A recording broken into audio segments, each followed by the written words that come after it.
Jaya Radha Madhava Kunja Bihari.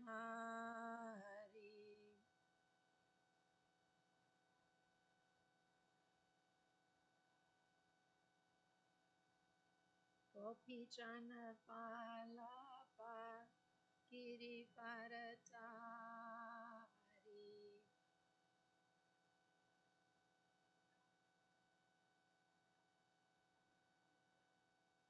Yasodanandana Braja Janaranjana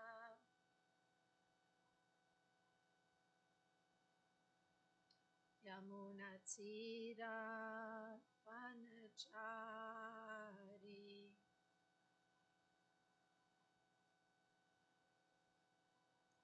Jaya Radha Madhava Kunja Bihari.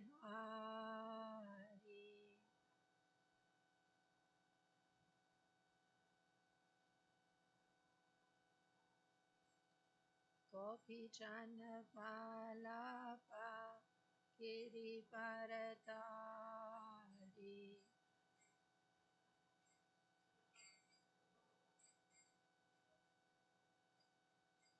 Yasodanandana Braja Janaranjana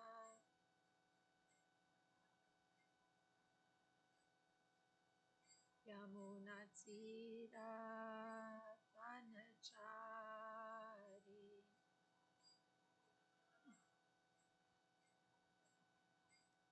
Jaya Radha Madhava Kunja Bihari.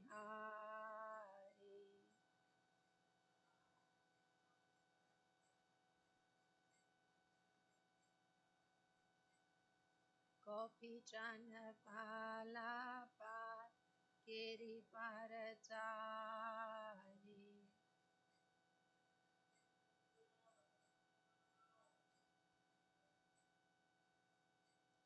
Yasodanandana Braja Janaranjana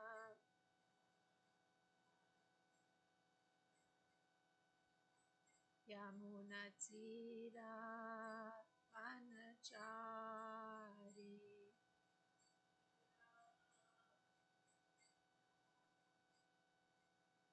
Hare Krishna, Krishna Krishna, Hare Hare, Hare Rama, Rama Rama, Hare Hare.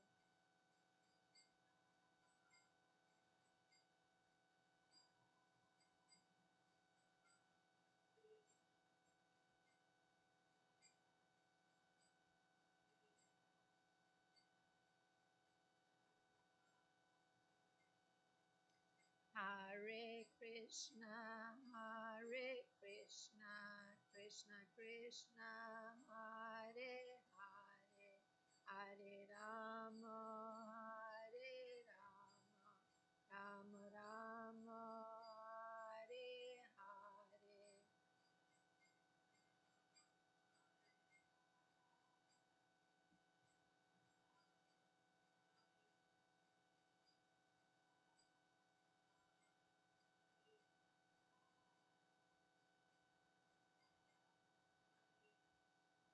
Hare Krishna, Krishna Krishna, Hare Hare, Hare Rama, Rama Rama, Hare Hare.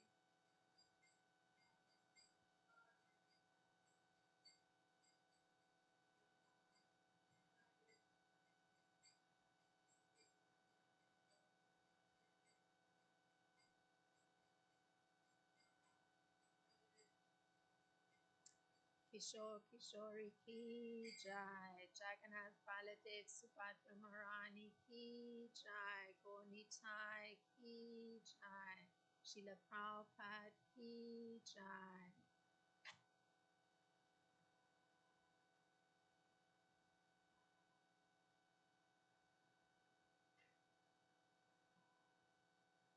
Om Namo Bhagavate Vasudevaya. Om Namo Bhagavate Vasudevaya. Om Namo Bhagavate Vasudevaya.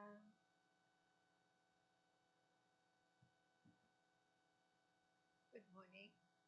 We're reading from Canto 10, chapter 87, and the text is 20. 10, 87, 20.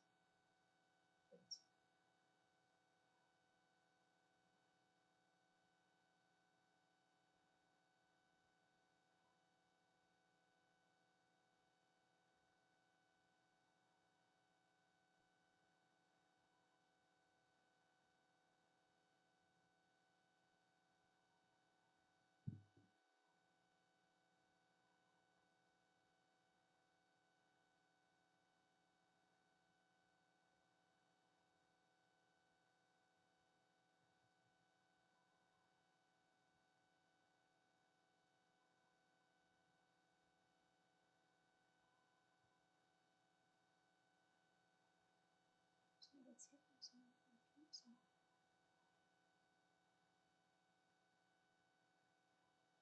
Oh my goodness. Something happened.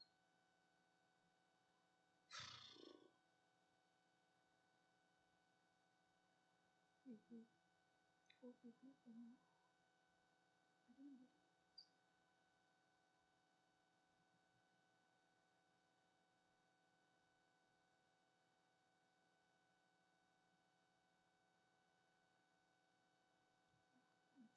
It's like some virus came or something and it's not responding to me.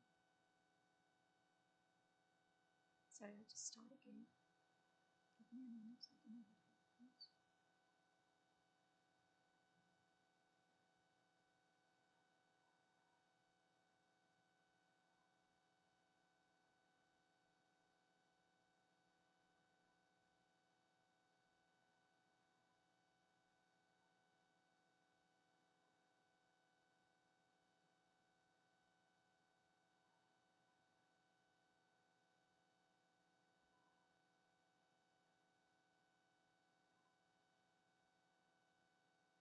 I don't understand.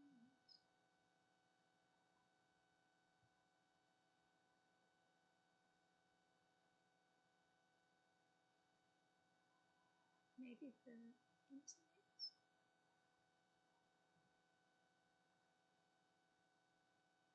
I don't know what's happened. It's just not this is the podcast and I can't read it.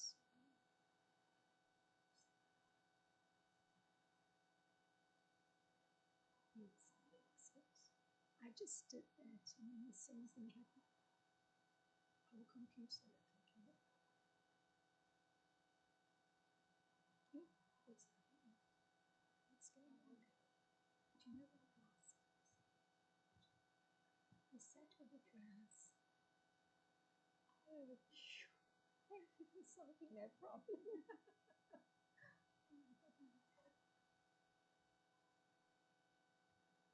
The microphone is causing the problem. It seems the microphone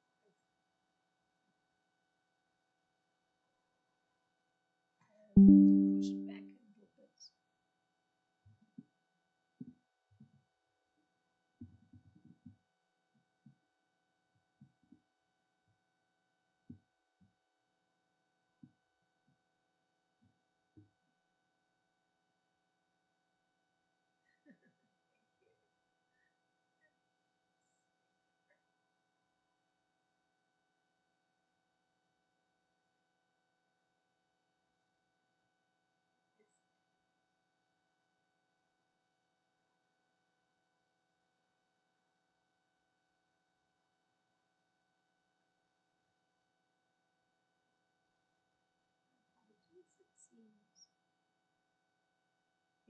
microphone was pressing down on the computer, which I was not seeing.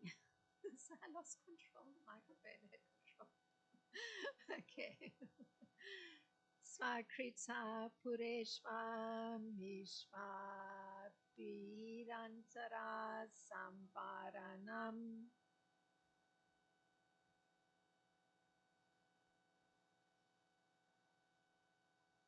20. Tava Purusham Vadanti Akila Shakti Dritsom Shakritam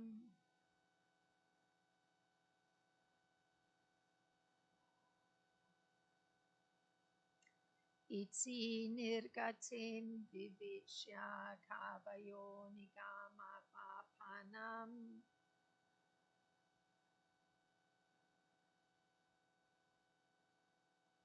Bhavata Upasate Nigrim Abhavambhuvi Vishvashita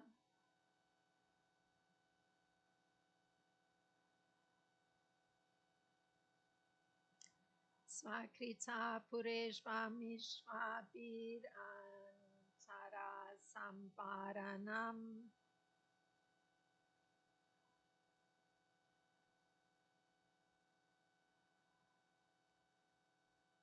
Tapa Purusham Vadanti Akila Shakti Dritom Shakritam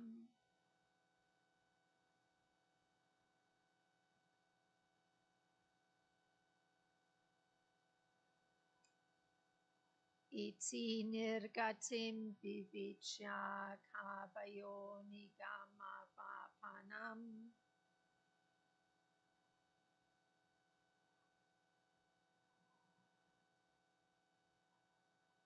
Bhavatse Upasate Nigrim Abhavambhuvi Vishvashitaha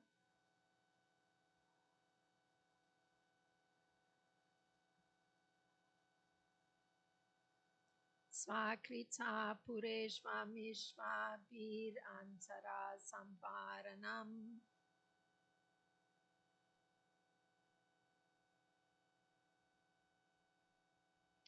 Tava Purusham Vadanti Akila Shakti Dritom Shakritam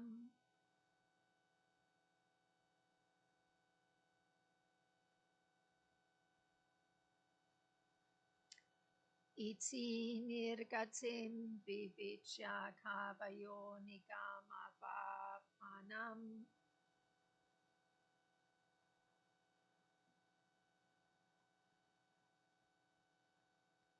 Bhavata Upasate Nigrim Abhavambhuvi Vishvashitaha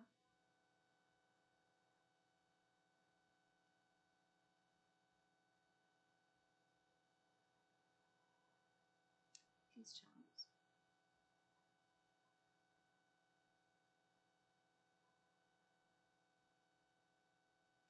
Svakrita Pureshvamishvabir Antara Samparanam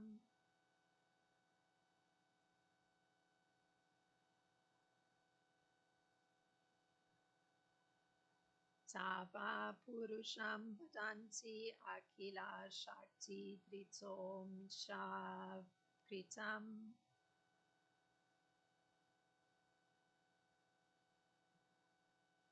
Iti Nirgatim Vivichya Kavayo Nigam Vapanam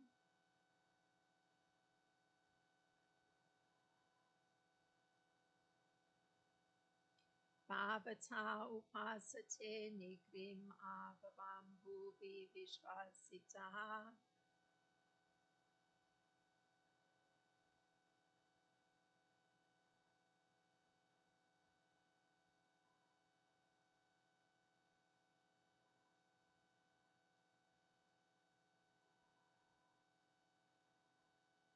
It's one line at a time.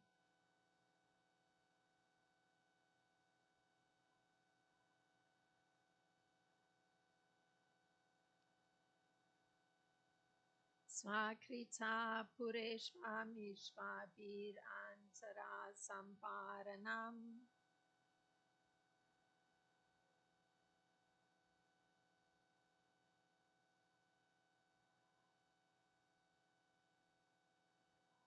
Tava Purusham Vadanti Akila Shakti Tritom Shakritam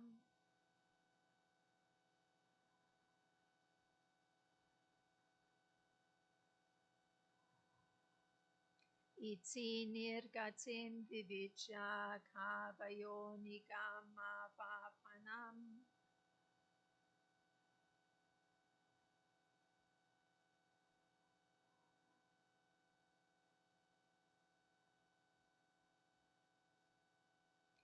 Bhavata Upasate Nikrim Apavam Bhuvi Vishvasitaha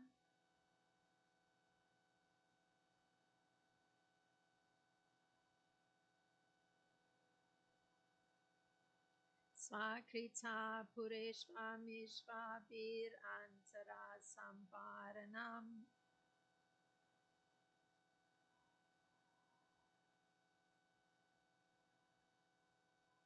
Tava Purusham Vadanti Akila Shakti Tritom Shakritam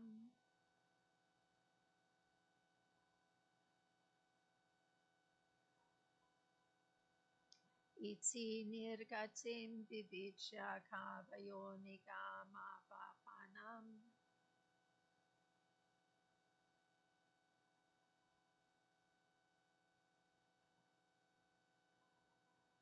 Bhavata Upasate Nikrim Apavam Bhuvi Vishvasita. Thank you very much. It's a difficult verse, but the translation will make it much easier. Sva, by himself. Krita, created. Purushu, in the bodies. Amishu, these. Abahi, not externally. Antara, or internally. Samvaranam, whose factual envelopment. Tava, your. Purusham, living entity. Vadanti, the Vedas say. Akila, of all. Shakti, energies. Drita, of the possessor. Amsha, as the expansion. Kritam, manifested. Iti, in this manner. Nir, of the living entity. Gatim, the status. Vivichya, ascertaining. Kavaya, learned sages. Nigama, of the Vedas. Avapanam, the field in which all offerings are sown. Bhavata, your. Upasate, their worship. Angrim, the feet. Abhavam, which cause the cessation of material existence. Bhuvi, on the earth. Vishvasita, having developed faith. And the translation, and it's a BBT translation and a BBT purport. The individual living entity, while inhabiting the material bodies he has created for himself by his karma, actually remains uncovered by either gross or subtle matter. This is so because, as the Vedas describe, he is part and parcel of you, the possessor of all potencies. Having determined this to be the status of the living entity, learned sages become imbued with faith and worship your lotus feet, to which all Vedic sacrifices in this world are offered, and which are the source of liberation.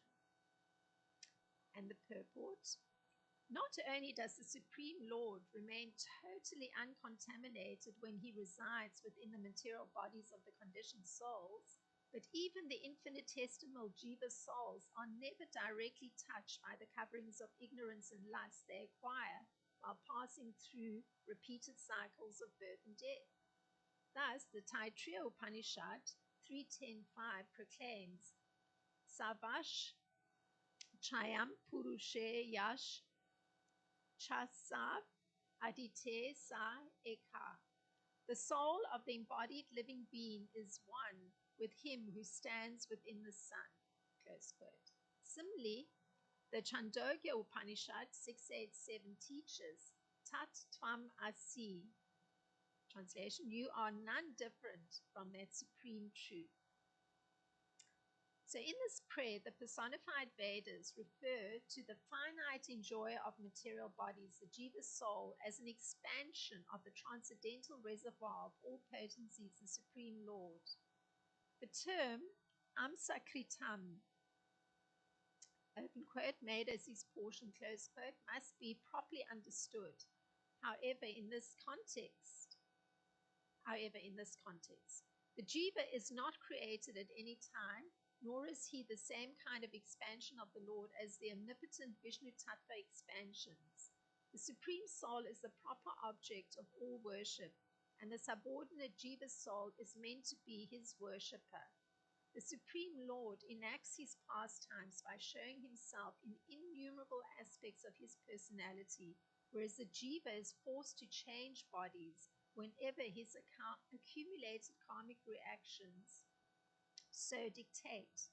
According to Sri Narada Pancharatra, Yatata stam tu chitrupam svasamvedyat vinirgatam ranjitam guna ragena sajiva iti katayate. The translation, the marginal potency who is spiritual by nature, who emanates from the self-cognizant samvit energy, and who becomes tainted by his attachment to the modes of material nature, is called the Jiva. Although the Jiva soul is also an expansion of Lord Krishna, he is distinguished from Krishna's independent Vishnu expansions by his constitutional position on the margin between spirit and matter. As the Mahabharata Purana explains, Swamshash Chata Vibhinamsha Iti Dvidha Sa Isyate Amshino Yatu Samatyam Yat Svarupam Yata Sthiti Tad Eva Nanu Matropi Vedam Swamsam Shino Vachit Vibhinnam So Pa Sakim Syat Kinchit Samartya Matrayuk. The translation, the Supreme Lord is known in two ways, in terms of his plenary expansions and his separated expansions.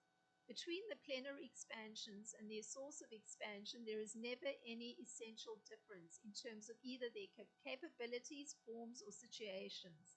The separated expansions, on the other hand, possess only minute potency, being endowed only to a small extent with the Lord's powers. The conditioned soul in this world appears as if covered by matter internally as well as externally. Externally, gross matter surrounds him in the form of his body and environment, while internally, desire and aversion impinge upon his consciousness. But from the transcendental perspective of realized sages, both kinds of material covering are insubstantial. By logically eliminating all material identities, which are misconceptions based on the soul's gross and subtle coverings, a thoughtful person can determine that the soul is nothing material. Rather, he is a pure spark of divine spirit, a servant of the Supreme Godhead. Understanding this, one should worship the Supreme Lord's lotus feet. Such worship is the fully blossomed flower of the tree of Vedic rituals. One's realization of the splendor of the Lord's lotus feet, gradually nourished by the offering of Vedic sacrifices, automatically bears the fruits of liberation from material existence and irrevocable faith in the Lord's mercy. One can accomplish all this while still living in the material world. As Lord Krishna states in the Gopaltapana Upanishad, Uttara 47. Mathura Mandala Yastu Jambudvipe Stito Tava Yo Yachet Pratimam Prati Same Priyataro Bhuvi. Translation: one who worships me in my deity form while living in the district of Mathura, or indeed anywhere in Jambudvipe, becomes most dear to me in this world. Close quote. Srila Sridhar Swami prays, Tvad amshasya maneshana tam maya krita bandhanam Tvad angri sevam adisya parananda nivartaya. My Lord, please free me, your partial expansion, from the bondage created by your Maya. Please do this, O abode of supreme bliss, by directing me to the service of your feet. So that was the very extensive BBT purport, which is drawing a lot from Srila Vishwanath Chakravarti Thakur, but we'll go into that in a minute. Om Jnanatimirandasya Gananchana Shnakaya Chakshurinmilitam Yena Tasmai Shri Gurave Namaha Shri Chaitanya Manopistam Stapitam Yena Bhutale Svam Rupakadamayam Tadati Swapadantikam Vandeham Shri Guru Shri Uta Padakamalam Shri Gurum Vaishnavam Shri Rupam Sagrajatam Sargana Ragutam Vitam Sajivam Sadvaitam Savadutam Parijana Saitam Krishna Chaitanya Devam Shri Radha Krishna Padan Sargana Lalita Shri Vishaka Vitam Shah. Hey Krishna Karuna Sindhu Dina Bandho Jagatpate Gopesha Gopika Kanta Radha Kanta Namostute Tapta Kanchana Gorangi Radha Vrindavan Ishwari Vrishabhanu Sute Devi Pranamami Hari Priye Vanchakalpa Taribhyo Shakripa Sindhubhe Vishna Patitanam Pavnebhyo Vaishnebhyo Namo Namaha Namo Om Vishnu Padaya Krishna Prestaya Bhutale Srimad Ramapada Swami Iti Namine Namo Om Vishnu Padaya Krishna Prestaya Bhutale Srimata Bhaktivedanta Swami Iti Namine Namaste Saraswati Deve Gauravani Pracharine Nirvishesha Sunyavadi Paschatya Deshatarine Jai Shri Krishna Chaitanya Prabhu Nityananda Shri Advaita Gadadhar Shivasadi Gaura Bhakta Vrinda Hare Krishna Krishna Krishna Hare Hare Hare Rama Rama Rama Hare Hare.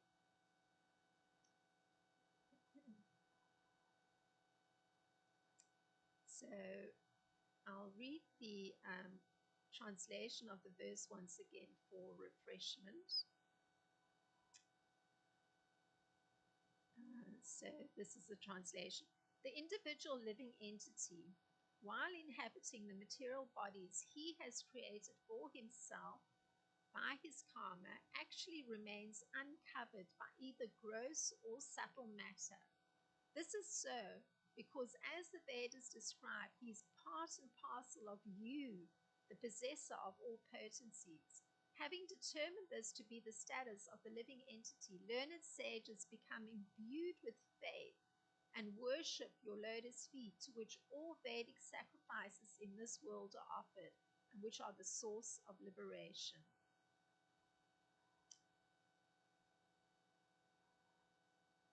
Now, this particular verse, it follows on the previous two verses, and the previous two verses were particularly establishing the worship of the Supreme Soul, Paramatma, as the proper object for all worship. But this verse, it establishes the position of the subordinate soul, the Jiva, who is considered to be a finite, so limited expansion of the Lord as his worshipper. So that's the whole focus of this particular statement made by one of the Shrutis, the personified Vedas speaking. So that individual soul, although an expansion of Lord Krishna, like we don't normally think of ourselves as expansions of Lord Krishna, but that's actually the case. The individual soul, although an expansion of Lord Krishna, can be distinguished from Lord Vishnu's expansions by the nature of his constitution, which is one of being on the margin between matter and spirit. So that's the difference between us being this very limited expansion from Lord Krishna compared to Lord Vishnu's expansions. And that main difference is that we're kind of on this borderline between matter and spirit. So it's a little bit of an uncomfortable position. And we'll hear why that is so. So this is understood because in this purport that we were reading, in the Mahabharata Purana, it said, so this is what we read, this very interesting statement that explains this. The Supreme Lord is known in two ways, in terms of his plenary expansions and his separated expansions. Between the plenary expansions and their source of expansion, there is never any essential difference in terms of either their capabilities, their forms, or their situations. Now, the separated expansions, on the other hand, they possess only a minute potency, being endowed only to a small extent with the Lord's powers. So that was actually drawing from the Mahabharata Purana, which actually makes that comparison of the different kinds of expansions that come from the Lord. So one being plenary expansions means they have all the qualities, all the capabilities, their form, their situation is identical with the source of the expansion, Lord Krishna. But then there's the separated expansions, the category that we fall into. We only have a teeny amount of that potency that comes from the Lord's powers. Now, the separated expansion of Lord Krishna, which is us, we have a particular identity. So this particular identity is as a little fragment, like, say, I mean, it's not that I'm making an analogy that's coming from the Vedas, but say, for instance, there's a glass and the glass gets broken up into its different little parts. One little fragment is then separated from that, can be said to be separated from that original glass. So the particular identity that we have is as a little fragmental part, but still we're part and parcel of the Supreme Lord. Like we have the spiritual potency that comes from the Supreme Lord's powers. So this is Lord Krishna defining, giving the identity for living entities. Because usually we have that external identity, like we present ourselves, usually many forms that we have to fill in. You have to give your name, your age, your place where you are residing, etc. So, and perhaps your occupation. So those are, listing or components that make up your identity, your external identity. But this is how Lord Krishna gives the identity of the living entity. And this is from Bhagavad Gita 15:7. Mamai vamso jiva loke jiva bhuta sanatana mana sasta nindriyam prakriti sthani karshati. The living entities in this conditioned world are my eternal fragmental parts. So due to conditioned life, they're struggling very hard with the six senses, which include the mind. So you begin to understand why this particular position of being on the borderline between matter and spirit is such an uncomfortable position. It's just by identity, the very identity we have is one of struggle with the six senses, which include the mind. But at the same time, we're eternally fragmental parts of the coming from the Supreme Lord. So, now this contrast that was made a little bit earlier on between the personal expansions, which we had read from the Mahabharata Purana, the different Vishnu expansions, and the personal, they're usually called Vishnu Tattva, those Lord Vishnu expansions, And the separated expansions, which is all of us humans, is visible in that it's externally visible, because here we are in a human material form, and you contrast it with the Vishnu expansion. So when you think of the Vishnu expansion, like there's a visual that shows there's Lord Ram expansion, a Lord Vishnu expansion. There's Srimad, also there's a small picture on the altar, and there's a large picture over there. So, you look, here's the human body, and then you look, there's the Vishnu expansion, the extraordinary long nails of Lord Nrsimhadev, the lion-like mane, or Lord Ramachandra, very heroic, greenish in hue, crowned, with his various associates. So, so there's a difference in the form, just if you look externally. And so one of the distinguishing characteristics of this difference, apart from seeing that the forms are different, the capacity is different, which I'll get into in a moment, is the fact that we fall into the category of being eternal servitors of the Lord. The Vishnu expansions, they have all the functions of Lord Vishnu. Their form is a Lord Vishnu form. They have capacities that go with that form.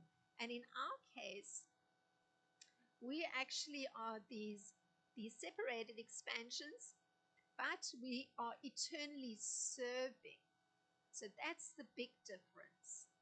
And Srila Prabhupada expands on this identity of the personal expansion of the Supreme Lord, meaning us. The individual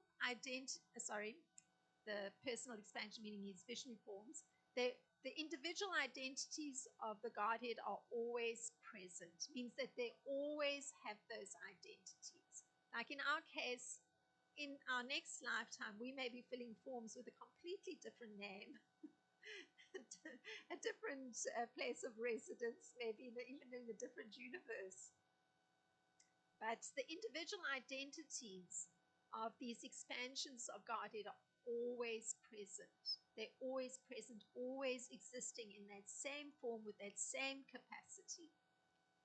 So that their forms and capacities and situations, not being different from the Supreme Lord, can be seen in a description of one such plenary expansion. So here's an example. Let's look at Lord Ram. So this is the description. So plenary expansion means that all the same qualities and capacities are there, and the form is there. So this is a description of Lord Ram.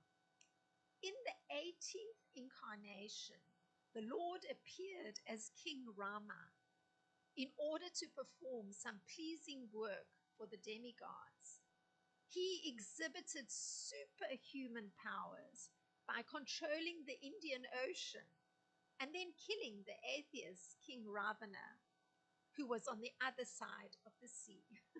So that's a very simple description of one of these personal expansions of Lord Krishna.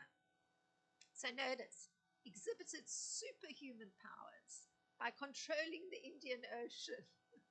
So clearly that extraordinary capacity is there. So that this personal expansion of the personality of Godhead is no different from the personality of Godhead is clear, because Srila Prabhupada puts it this way. These are his words. The personality of Godhead, Sri Rama, assumed the form of a human being and appeared on the earth for the purpose of doing some pleasing work for the demigods. So the administrative personalities in the universe, to maintain the order of the universe. He's giving the reason, Srila Prabhupada, for Lord Rama's appearance. He explains that sometimes great atheists and demons like Ravana become famous for advancing material civilization through material means, with a spirit of challenging the established order of the Lord. So there's persons like that atheist demons. And Ravana, for instance, he wanted to send ordinary men to the planet of Indra, heaven, by material means without giving consideration to the necessary qualifications. So his way of using material means, challenging the established order of the Lord, because there's the necessity to perform pious acts in order to be elevated to the heavenly planets. But somebody who's an atheist or a demon, and King Ravana was one such personality with that kind of mindset, his material means to send persons to the heavenly planets was to build a staircase that would directly reach the heavenly planets. So then people would not have to undergo the required pious work to enter that planet. So this is the thinking of an atheistic demoniac person. So similarly, the identity of Lord Krishna's personal expansion in himself not being different is seen in the description of Lord Nrsimhadev. So here's a description of Lord Nrsimhadev. In the 14th incarnation, the Lord appeared as Nrsimha and bifurcated the strong body of the atheist Hiranyakashipu with his nails, just as a carpenter pierces cave. That's a description of Lord Nrsimhadev. So if one contrasts this with the jiva, the enjoyer, because that's the fragmental part of the Supreme Lord, but in that position,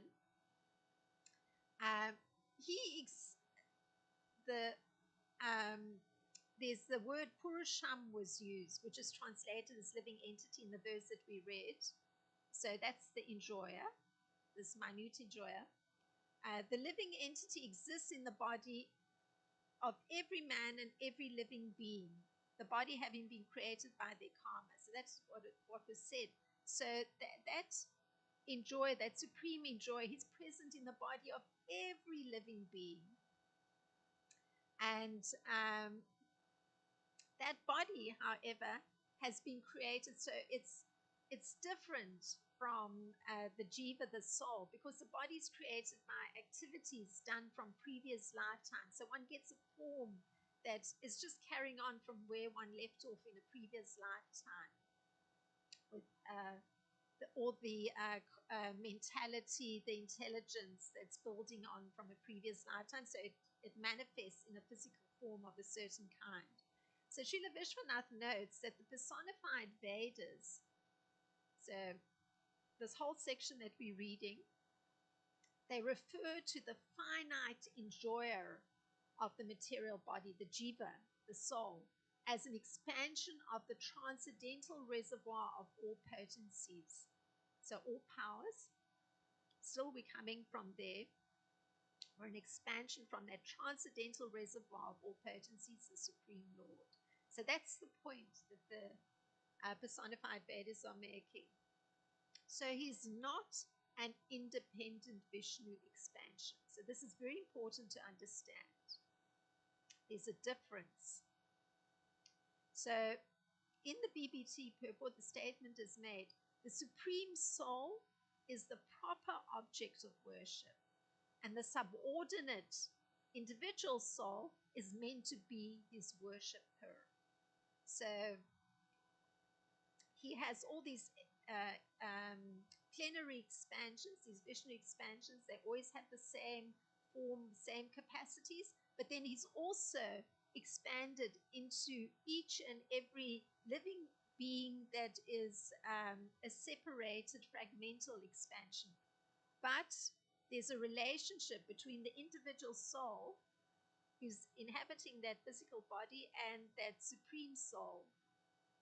And that is that the jiva, the individual soul, is always subordinate to the supreme soul. And Srila Prabhupada gives insight into the connection between the jiva as the expansion of the Supreme Lord and that Supreme Lord. So he puts it that the living entities also have a fragmental portion of his qualities. of which independence is one such quality. So that's very, very interesting. So that's a very interesting quality, that the individual fragmental portion of the Supreme Lord has that particular quality, a small amount of independence. So he makes a generalization, Srila Prabhupada does. Every living entity is an individual soul and has his personal individuality and a minute form of independence. So notice how extraordinary it is. Every single human being has a very personal individuality. Like nobody is identical to anybody else. It's very extraordinary. So, in addition, there is another spiritual potency in the living entity known as Kshetragya. That's from Bhagavad Gita 7.5.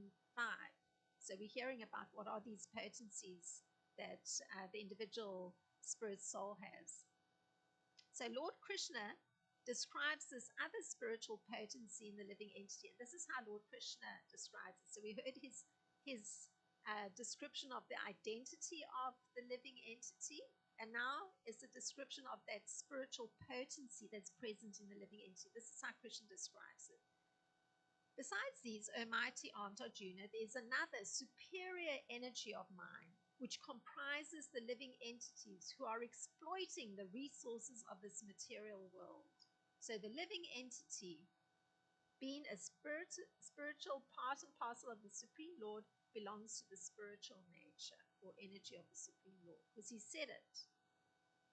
There's another superior energy of mind which comprises the living entities. So here's another interesting thing about our identity. One was that we're struggling very hard with the mind and senses, even though we're that fragmental part of the Supreme Lord.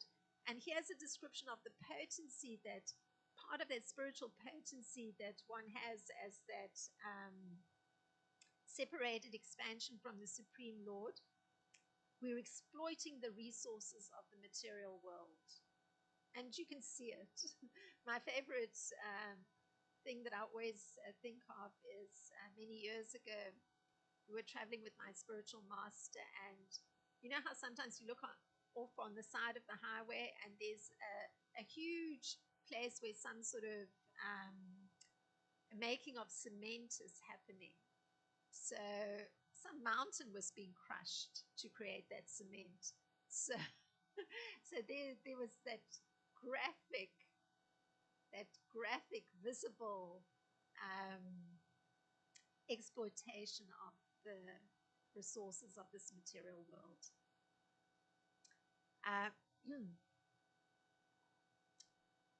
Now this is in contrast to the inferior energy, because there's an inferior energy which is matter.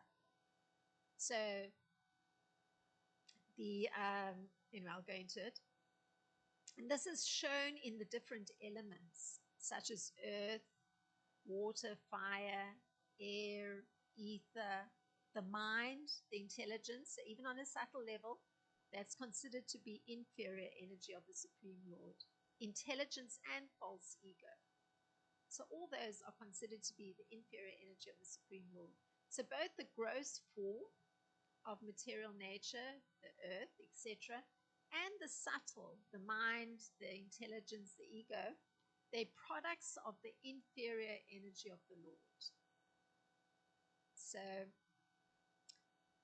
the living entities that are exploiting those inferior energies for different purposes, because we can exploit our intelligence. You can exploit your intelligence. You've been given that inferior energy by the Supreme Lord, the intelligence, the subtle capacity to process and make decisions. So one can actually also be exploiting that intelligence. One can be exploiting one's mind even, using it in a particular way, like just going and overdoing something that the mind likes. So you're exploiting the mind. So it's due to this energy that the entire material world functions. So there's that inferior energy, but then there's a superior energy, which is the presence of the soul that identity, that fragmental part and parcel of the Supreme Lord that we are. And it's because of that present, that is why the material world is able to function. That's why one can actually see persons moving tractors and plows and huge machinery to crush a mountain. It's because of the presence of that superior energy, the spirit soul, that allows for everything in the world to function. So the cosmic manifestation has no power to act unless it's moved by the superior energy, the living entity, the jiva. And Srila Prabhupada, he uses logic. So this is how Srila Prabhupada explains. Energies are always controlled by the energetic. And therefore, the living entities are always controlled by the Lord. They have no independent existence. So we just heard that there's one of the qualities is that there is some minute independence. But the reality of the situation is that the living entities are always controlled by the Lord. So the reason for that is that because of the Lord's expansion within every living entity, he's actually always dictating something to the individual soul. But that minute independence that's there still allows the person to actually say, no, I won't listen. No, I won't do that. I'll do something else. I'm going to do something for myself. So, but the truth of the matter is that there isn't independent existence by virtue of the fact that the Supreme Soul is present there with the individual soul. So the distinction between the living entity and the Lord is described by the personified Vedas. So I've been going on at length about that distinction. And this is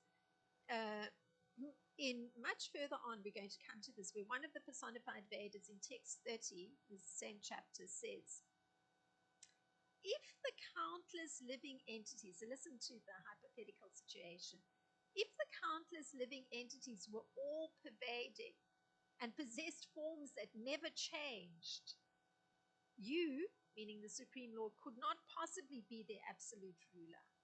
So you see the criterion that would have to be there for us to be completely independent. We'd have to be all pervading. We'd have to be able to be everywhere at once. And we would also have to have a form that never changes. So we don't meet those criteria. So hence we definitely are subordinate to the Supreme Lord. So the personified Vedas continue. You could not possibly be their absolute ruler, because if we were all pervading and possessed forms that never change. O immutable one, but since they are your localized expansions and their forms are subject to change, you do control them. So there's the reason. Indeed, that which supplies the ingredients for the generation of something is necessarily its controller, because a product never exists apart from its ingredient cause. It is simply illusion for someone to think that he knows the Supreme Lord, who's equally present in each of his expansions, since whatever knowledge one gains by material means must be imperfect. So it's quite a mouthful. They say a bit more. So the question, so anyway, I'll pause for a minute. So there's this emphasis that actually just the fact that these, although our karma has created our bodies, is still necessary to understand that because of that spirit soul that's there, that's allowing for anything to move in this world, because it's actually a separated expansion from the Supreme Lord, he's still the controller. Because, and the example is given is, you can't have a product and say that it exists apart from its ingredients. So we in this world are inundated with products. You go into a supermarket and there's shelves and shelves of box products. So on the box, you'll see a picture of whatever the contents are. And the contents have to be made up of certain ingredients. And if you turn the box over, there's a listing of the ingredients, whatever it may be. Long list. If it's many chemicals in it, very man-made, or very few ingredients if it's natural. So, but that product can't exist apart from its ingredients. So in the same way, we couldn't exist even if our bodies are made by the karma from previous lifetimes. So we could not exist unless there's that jiva, that spirit, individual spirit soul, that separated expansion from the Supreme Lord. So he is the cause, and he has supplied the ingredient for this to exist, us to exist. So, and then the question may be asked, how is it that you know who you are? Like, this is a very profound philosophical question. How is it that you know who you are? So if you ask somebody, how do you know who you are? The person may give their genealogy, may produce their chart with all tracing back the father's grandfather's great grandfather's great grandmothers, etc., aunts, uncles, the whole family tree. But Srila Prabhupada gives a concluding answer. The living entities, the jiva, are his superior energy. And the reason being that the quality of the existence is one and the same with the Supreme. So we actually can exist having a quality of life that's the same with that of the Supreme Lord. But they are, however, never equal, this is Srila Prabhupada, to the Lord in quantity of power. The individual soul can exhibit his power only in proportion to the shape and construction of his body. So that's a very interesting thing. So the quality of our life can be same as the quality of the life of the Supreme Lord, but we don't have the same quantity of power. And the reason for this is we're dependent on the particular kind of body we have and how it's constructed. That will give us the kind of power we can have. So, if it's a bird, like I saw an incredible vulture flying past my window the other day. So if it's a huge vulture, it's got a power of its wingspan and a capacity to reach great heights in the sky. So it's got that kind of power because that's the kind of body it has. We can't do that because we have a different kind of body. There's no wingspan. There's no capacity to fly high into the air. It requires, taking step by step to cover ground. So quite different. So that's how we can exhibit our power according to this body, which has, arms and legs. So one of the examples is given is that, say, a baby human, it can't show its full power compared to were it in its full grown state. Then it's got a different power. So, but the Supreme Personality of Godhead, Krishna, this is just to show how he actually is not bound by the shape or size of his body. Krishna, even when lying on the lap of his mother, could show his full power by killing the demon Putana. He just sucked her breast and out went her life air, gone. So, and he did much the same with other demons who attacked him in a baby form, as a small child form. So Srila Vishwanath asked the question. So that was all to prove this point, that actually one does not have the same quantity of power as the Supreme Lord has. Even though, by virtue of the fact that one's a spirit soul, the quality of one's existence can be also on the same spiritual plane as that of the Supreme Lord. So Srila Vishwanath, he asks the question, what is the minute jiva like? Because that's the next question. We've heard about the identity of, who the human is or who we are as living entities from Krishna. So Srila Vishwanath asks the question, what is the minute jiva like? So one can ask, who are you really? The person you've been the person you are now, the person you hope to become someday? That's would be a natural question if you're just asking somebody on a regular basis.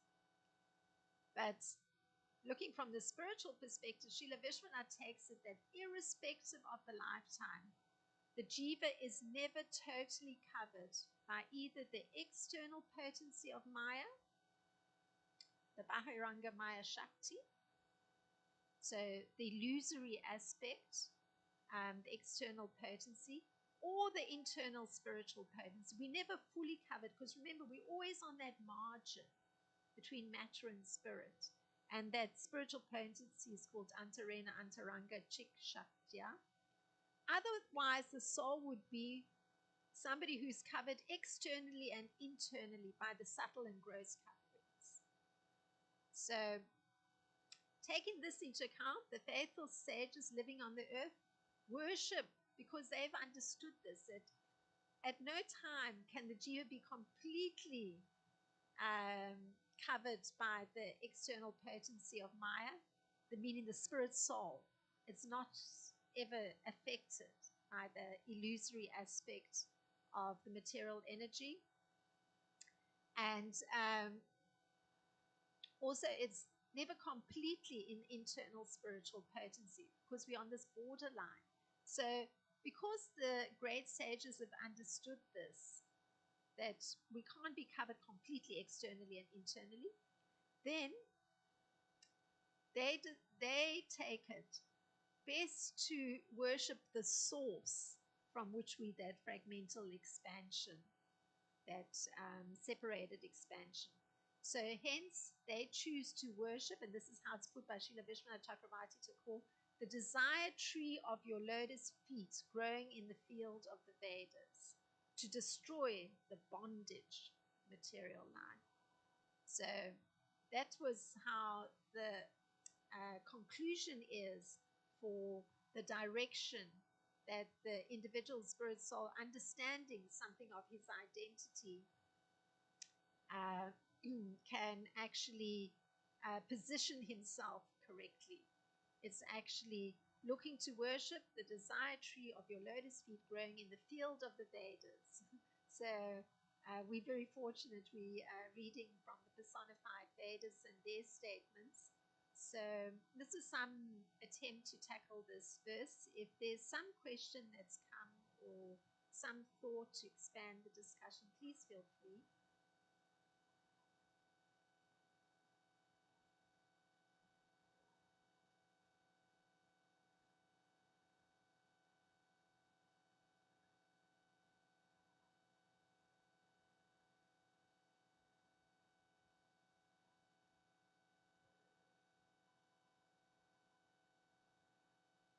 Thank you for your Srimad.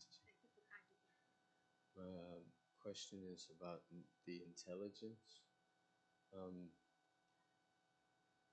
You mentioned how the intelligence is part of the material energy, and then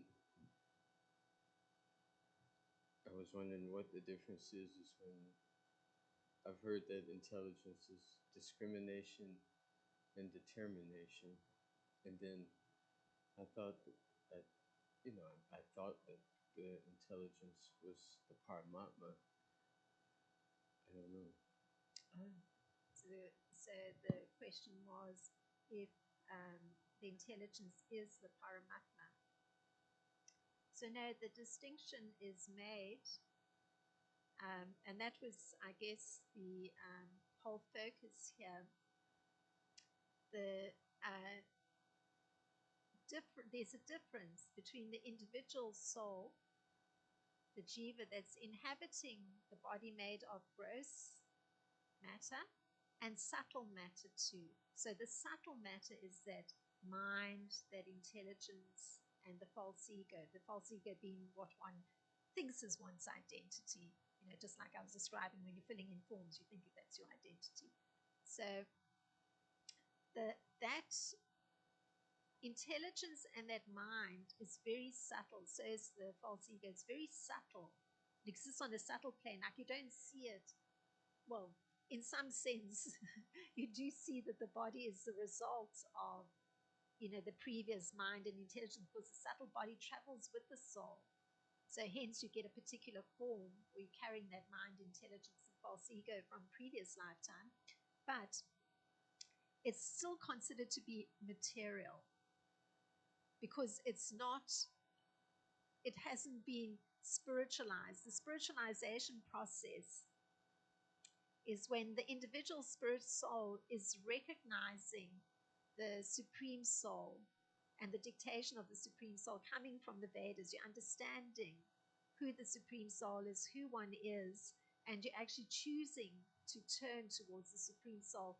And then when you're doing that, your intelligence your intelligence is getting spiritualized, because you're taking the concepts that are coming from the Vedas and you're now carrying those concepts.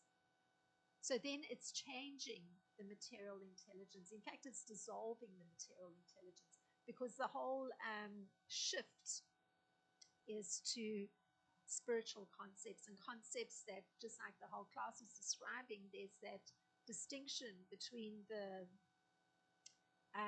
individual soul, the supreme soul, and also looking at the form of the that's covering that individual soul, how it's actually a separated expansion from the Supreme Lord.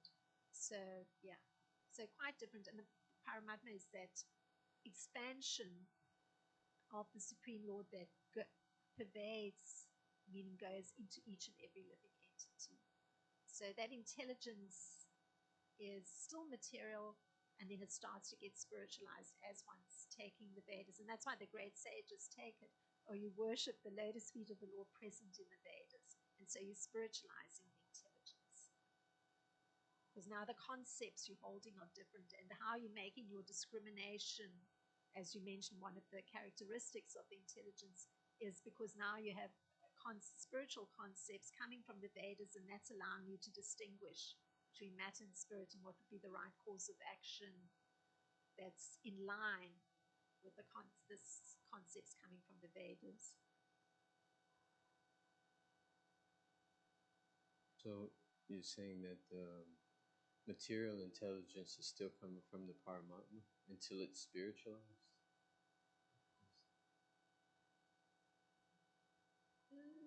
No. The Paramatma is always, I think we did one class where the Paramatma is always trying to encourage the individual soul to turn towards him. Yes, to try and turn towards him. But the individual soul may be completely oblivious of the presence of Paramatma, completely oblivious. It's only when one is actually taking to studying the Vedas, and like you're kindly doing today, hearing and thinking about it, then one actually, over time, can actually start to hear the Supreme Soul, the Paramatma, speaking to one. Thank you.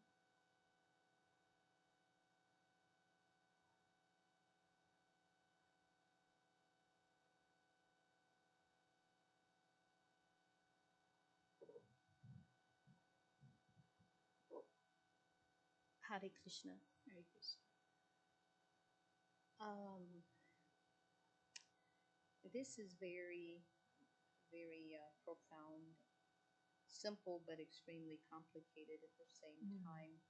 Yeah. But, we use that word conditioned again. And so let's get to the main point that I want to bring up. We are basically an expansion, you're saying. Is that what you're saying? That all living entities are truly an expansion. That's what you're saying. Yes. Okay. That's a description from the Vedas here. Yes. But of course, we don't have the omnipotent potency, and whatever that we are is because of our karma. Now, with that being said, it's also said our parents our bloodline, relatives, or what have you, could also be a part of our karma. Let's say you're an innocent Yes. baby, but because, like the Kennedys, they say because of the grandpa being kind of a dirty businessman, they've had bad karma. And maybe the individual was a good person. So not only is it your individual karma, it could also be your family or your relatives, correct? Yes, one is put in a certain situation that, I mean, it's so cleverly arranged that you have to go through your karma with certain entities around one or coming into contact with certain entities through your lifetime that allows for that, those karmic reactions to come, be they good or bad. Okay, so let's say a small child, we have two here, and they're on a playground, and they might have very pleasant friends, but because the classroom is a classroom and the teacher wants them to associate or play with the children in their particular class, knowing that some of the children are quite naughty, their energy can affect the very sweet, dear, pure child in that classroom, correct? Yes, the association, a lot of things happen by association. So, But- yes. Yeah, but they're put in that situation and forced sometimes. Okay, now, I'm not being sarcastic at all. When we're saying the gross body or the material body and the purity in the jivas versus, um, of course, the super soul and the omnipotent.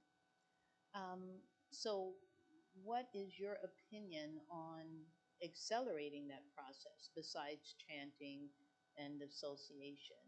Of course, sometimes people marry people for money or they marry them for looks, and then they may be picking up some bad energy, and then, of course, that association can, how would I say, um, diminish their elevation. Would that be correct? Um, One is protected completely if one is connecting oneself to the Supreme Lord through the chanting of the Maha Mantra. It's actually the process for the age that we're living in. So, uh, whatever the material motivations one may have that dictate a particular course of action one takes. I mean, you made the example of a particular marriage. That actually may have been coming from a material motivation, but if one is chanting, one is actually being protected by the Supreme Lord, so one will actually kindly be able to be given some insight into one's motivations, and that then gives one an opportunity to see how one can improve one's character, or how one can actually make one's motivations different, of a more positive mode of goodness nature. Like, I have this responsibility now, I'm in this situation, and I need to actually show proper caring to this person. There was a statement in reference to this being the only process, or this supreme. In other words, many times, even in our practice, we say that the other practices are kind of a pathway. I mean, of course, nothing that's demoniac, but we're saying those other religions, those other paths. But you were stating that what's written here is this is the only path that is really going to be considered accepted, or to reach that state where you actually can be unified with the Supreme. Yeah, it's a very very, what would be the word, very direct path, where a direct connection is being made with the Supreme Lord, the source of one's soul. So, and it's allowing for relationship with the Supreme Lord in a very direct, personal kind of way. So it's not so much just reading about uh, and having some sentiment, but it's actually getting an opportunity to serve directly.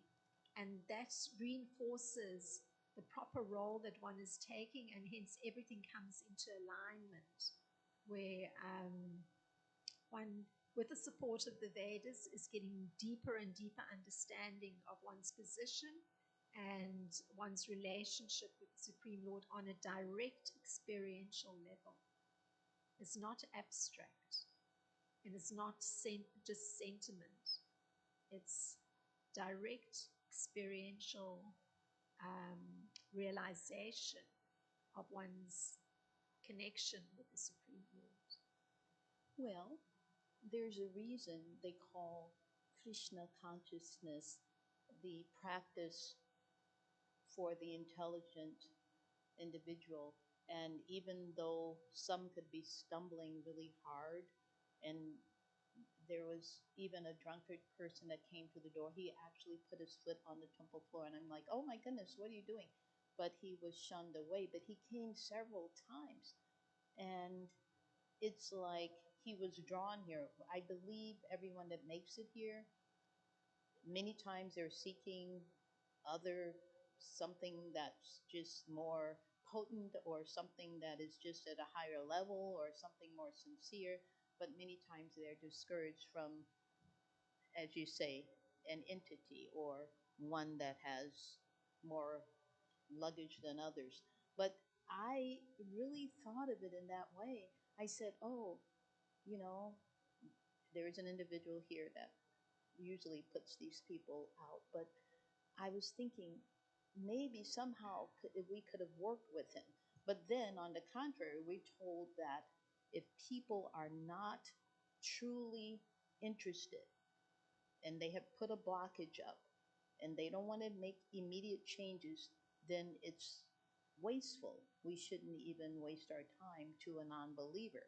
So, with what we're saying today, that jiva, or let's say they come here every day to the temple and they do the rituals, and they know that we're called the material, and that we're a part of this material world, and they hold that in their hearts as their excuse. But are you saying that some people actually, by nature, want to follow this process because they know they can be whole with the Lord?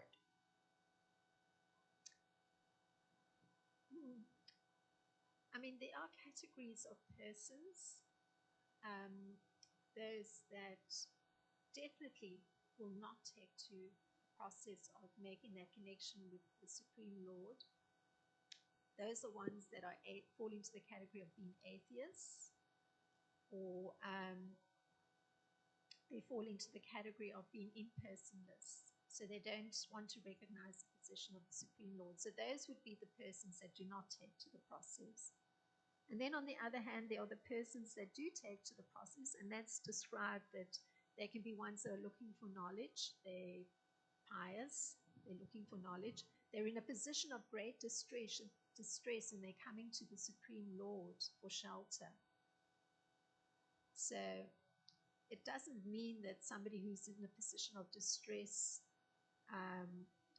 doesn't have a desire to connect to the Supreme Lord. They may, in fact, be looking for shelter from the Supreme Lord. So that is a candidate for taking to the devotional path.